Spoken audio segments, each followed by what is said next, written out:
last segment until halftime here in Bloomington. A 2-point Michigan State lead, and it has been quite a first half. Maybe not as high scoring as we thought, but plenty of turnovers to go around. Plenty of turnovers, but at the end, we finally saw some offense from both teams starting to emerge, but for Indiana especially, Allie Patberg finding her distance and then also taking it inside, and then right before the timeout, doing it on the defensive end and drawing a charge.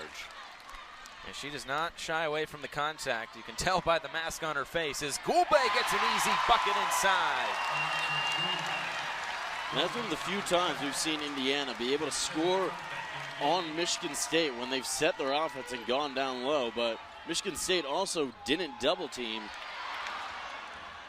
that being the difference. Currently a 7-0 run for Indiana since Michigan State had their biggest lead at 7 at the 5:50 mark of this second quarter. Right inside to Allen. Good defense by Goulbe, and it is rejected.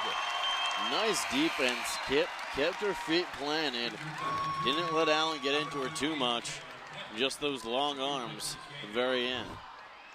I think Indiana has found something in Alexa Goulbe. Had to go all the way to Riga, Latvia to find her. They have experience there. She's a third player to come over from Latvia and play for the Hoosiers. As Jenna Allen steps outside and knocks down a triple and a big fist pump as she's playing back in her home state. A good answer there by the Spartan senior. Goulbe inside, an offensive foul. A shoulder right into the chest of Allen. Very fortunate for Michigan State. That's a blocking foul. That's already 3 fouls before the second half for Jenna Allen. And Susie Merchant kind of walking that tightrope right now with Jenna Allen with those 2 fouls she picked up early.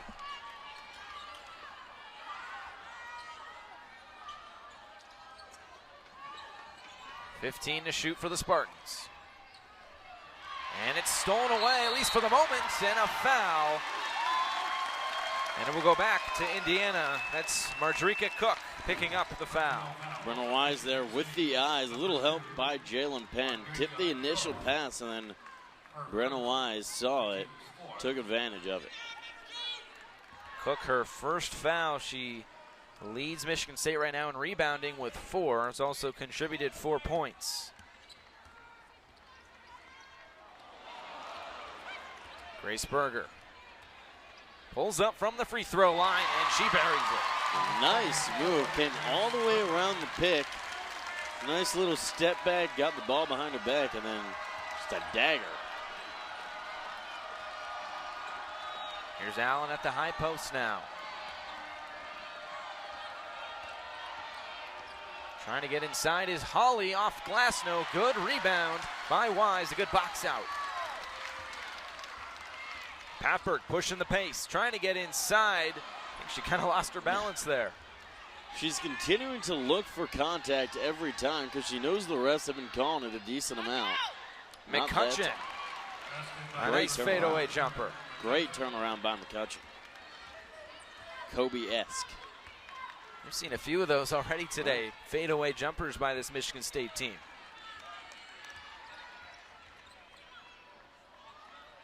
Once again, Indiana looking for that post entry. Instead, Berger gets inside and once again off the glass. Michigan State's now giving them that play a little bit more each time. Indiana's got to continue to look for it. Here's Allen going to work on Goulbe. An ugly shot forced by Goulbe.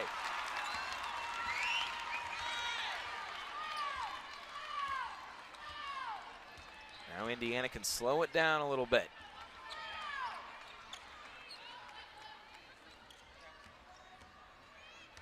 Berger once again, why not? And she somehow gets it to fall again. She's just been powering her way through this Michigan State defense down low. And now the crowd's starting to get into it as Indiana takes the lead again. Indiana's first lead of the ball game. And a foul on Patberg.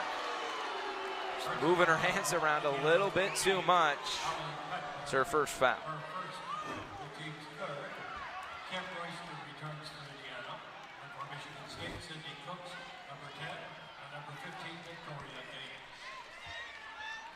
Right as the crowd was getting on their feet. Bit of a momentum killer there. But the Hoosiers still have a lead here as we are closing in on halftime.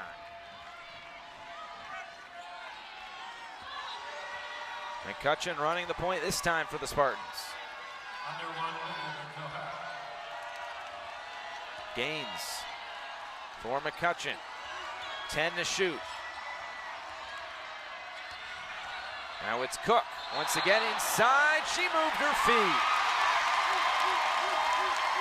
Incredible defense by Indiana, forcing them to go all the way down to the shot clock, and then the turnover, the travel. Indiana's defense picking up as the offense is as well. Here's Wise from deep, and she buries it!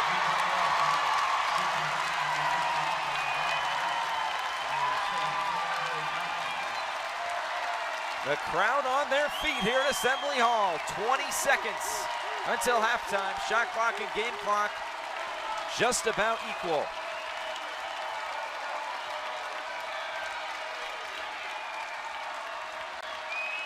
Here's Clouden trying to get inside. Offensive foul! The defense picking it up extraordinarily as we head down the stretch of this first half. Just what Indiana was looking for.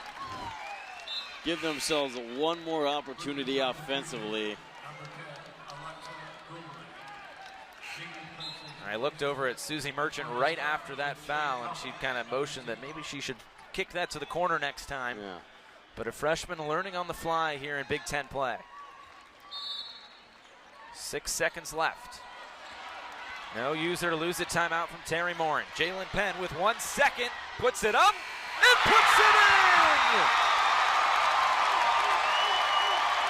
I'm sure they'll take a look at that, but if it stands, a 6-point lead for Indiana heading to halftime. Palacios readying for another goal kick.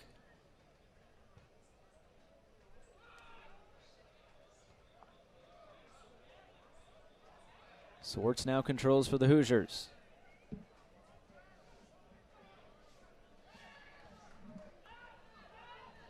And that'll be Ranieri to chase this down in the corner. And he's just going to have to send that out for a throw. Good pressure put on by Spencer Glass. Those are also small things, but it helps when you have players that can back you up. When you have to make those tough runs and, I guess, sprints down that wing, you have guys to back you up later on.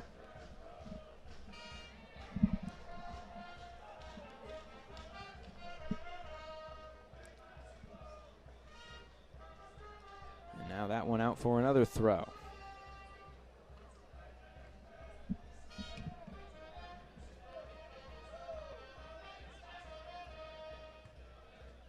Tiger Graham heads it on, now into the midfield. Palazzolo goes down, and it will be a whistle and a set piece now for Indiana. A chance to put one into the box potentially. Increased physicality from Dartmouth. That must have been one of the things that Coach O'Shaughnessy was talking about. He wants his guys to be bulldogs out there. Not afraid of Indiana at all. Gutman now on the left side. And it's cut out, will be a throw.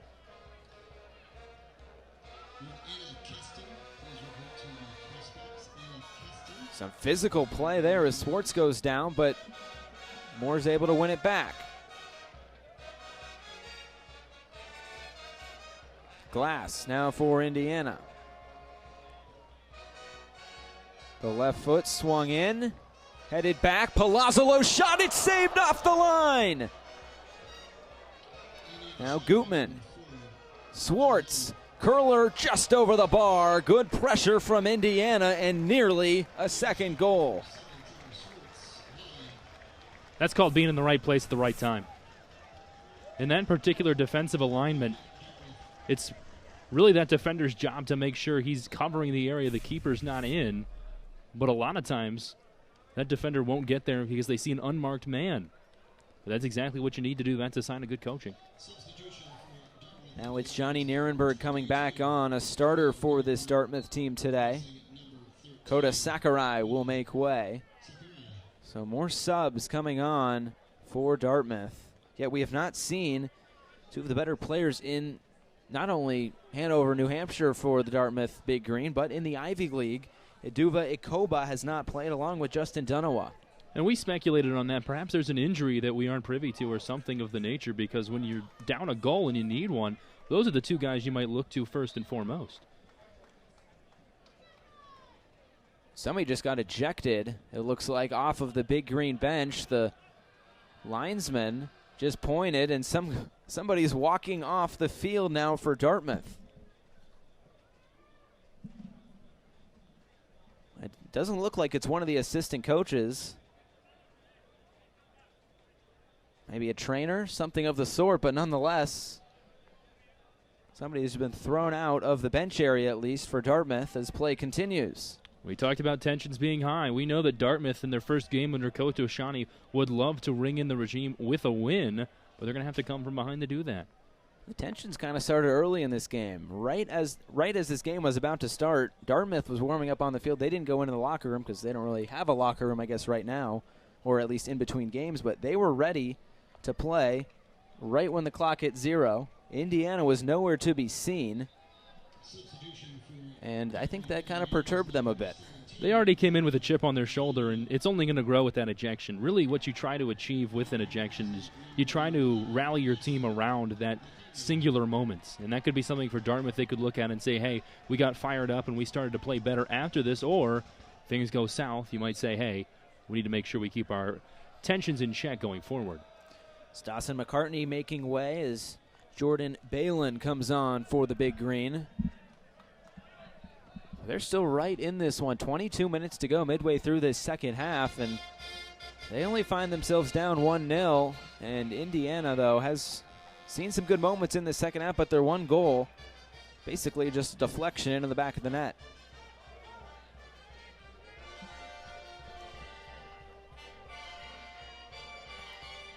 Long ball sent forward and straight back to Palacios.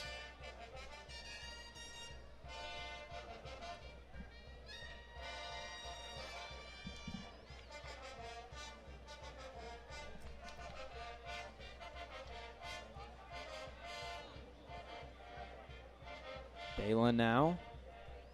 Gutman able to just usher that one right out of bounds as he gets shoved down again. The physicality continues as Gutman picks himself up off the turf.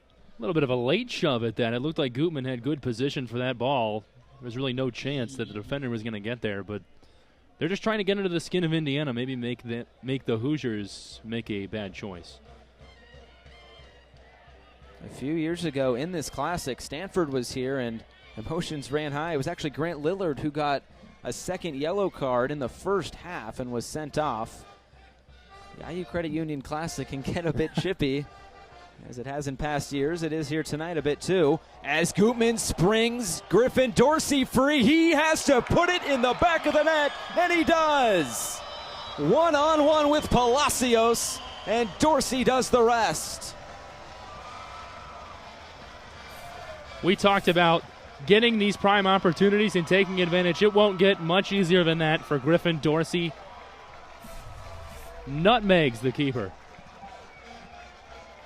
You got to give credit, though, to Andrew Gutman. What a peach of a pass as Griffin Dorsey has to replace his divot over there. The knee slide didn't quite work as he expected, but he has Indiana's brace. They lead 2-0, 20 minutes to go. And I'm Josh Eastern. We have a stacked show on hand for you as we get you set for next week's men's and women's races. We'll meet a team in the men's and women's races here in studio, talk to this year's IDS beat reporters, and get you ready to go for race day. One of the teams who will be chasing cutters this year is Phi Delta Theta, and we are pleased to be joined by Jeff Beaumont here in studio. Jeff, thanks for coming in. Yeah, anytime. So we were just talking about it off camera, but you guys have had a long history of chasing cutters, so I mean, is history going to repeat itself? Are you going to try to buck that trend? Absolutely. And you mentioned kind of that history of Phi Delt. How much does that kind of come into play and push you guys come race day? Lily King and Jessica Parado have accomplished a lot in their careers in Bloomington, but what made their last meet so special was they won a team award for the first time. They once again became champions. Because Grey Goat is an independent team, they have to go find riders themselves. And to find the fastest riders in Bloomington, they've gone to the fastest sandwich shop in Bloomington. Well, Indiana men's soccer's trip to Mexico City was mostly about the soccer or the football. They also got to experience some of the Mexican culture. Welcome into the Quest for 9 report from Mexico City. Indiana just finishing off a 1-0 victory over the Cruz Azul under-20 team. It was an interesting game. Indiana played a different style than they normally play in a deep defensive block. Yet Simon Weaver drew a penalty, Ian Black finished it, and the Hoosiers came away with a gritty win here to start their Mexico trip. Sean Caulfield provided a big boost in net for the Hoosiers today, making multiple big saves. And then in that back line, it was Jack Mayer and Jordan Klein, who were just a few of the many standouts from the 1-0 win for the Hoosiers today. Here we are, Jack Sparrow, Indiana Golf captain this year, and I've got to say, I mean, first question, I don't want to dwell on this too much. Captain Jack Sparrow, what do you have to say about that? If people go out and they see Jack Sparrow playing for Indiana, what type of golf are they going to see? All right, so you said putting was a major part of your game. So let's do a little putting demo, because I think everybody always say use it. drive for show, putt for Exactly. dough. So here we go. So what do you got here set Yeah. up? What's the best piece of putting advice you could give, or that you've gotten in the past? All right, well, I'm going to keep that in mind when I'm out there next time. This has been Jack Sparrow. Jack, good luck Nice rest to of the meet you. season. Yeah, Thanks for thank doing you. this. Appreciate it.